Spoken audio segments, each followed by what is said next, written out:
What's up, everybody? This is Dane with Trail Peak, here today to do a bike check on this new Santa Cruz 5010.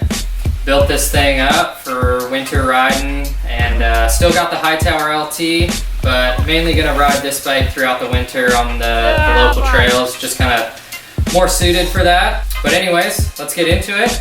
All right, so this is the 2018 Santa Cruz 5010 C frame.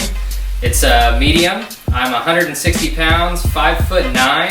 For suspension, out back we're running the Fox Float X2. In there, got 180 pounds of pressure. I've got 2 volume reducers. Up front, I'm running a Fox Float Factory 36. This is a 160 mil travel fork that I've reduced the travel down to 140 with a air shaft reducer. In the volume chamber, I've got 2 orange volume reducers, and I run the pressure right at about 90 psi up front on this fork. Yeah. So for the drivetrain on this, I'm running the new SRAM GX Eagle. So GX Eagle shifter, cranks, cassette, chain, derailleur, all of it. One package, yeah. And so far it's worked flawlessly. I've put about 400 miles on this bike and have had just about 0 issues with the whole drivetrain. Super easy to set up and it's been reliable. So yeah, can't complain. The 50 tooth out back is killer. Got a 32 tooth chain ring up front. So out back I've got the Fox Transfer Factory seat post. This one is the 150 millimeters of drop. Up top, you've got the WTB Silverado titanium railed saddle.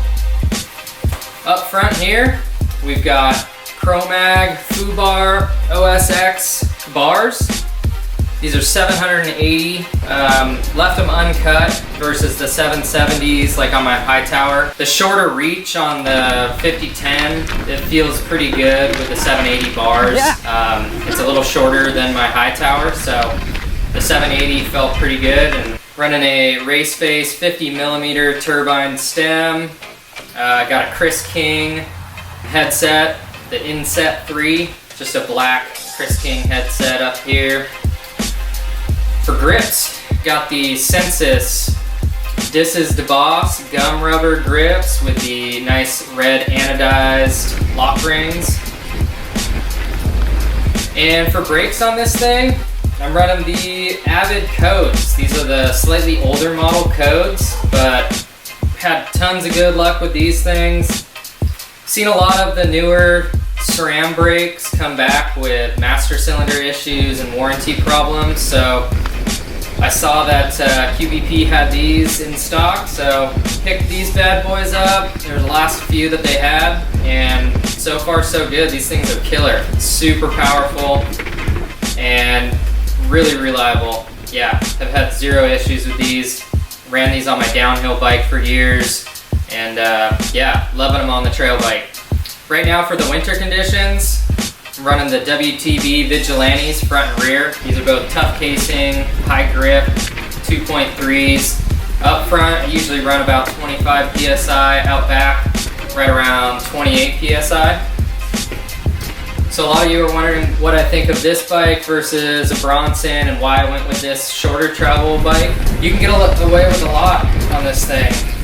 This is a super capable bike.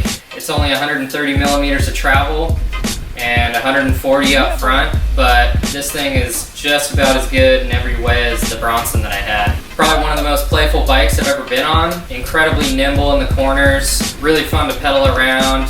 You can pump up the suspension, pump up the tires, make it extra firm, and go screw around on dirt jumps, pump track, even a skate park. This thing is killer. Definitely one of the most fun bikes I've ever ridden. Thanks for watching. Make sure to subscribe to us here on YouTube. If you are on Instagram, go check us out on Instagram at Trail Peak. See you out on the trails.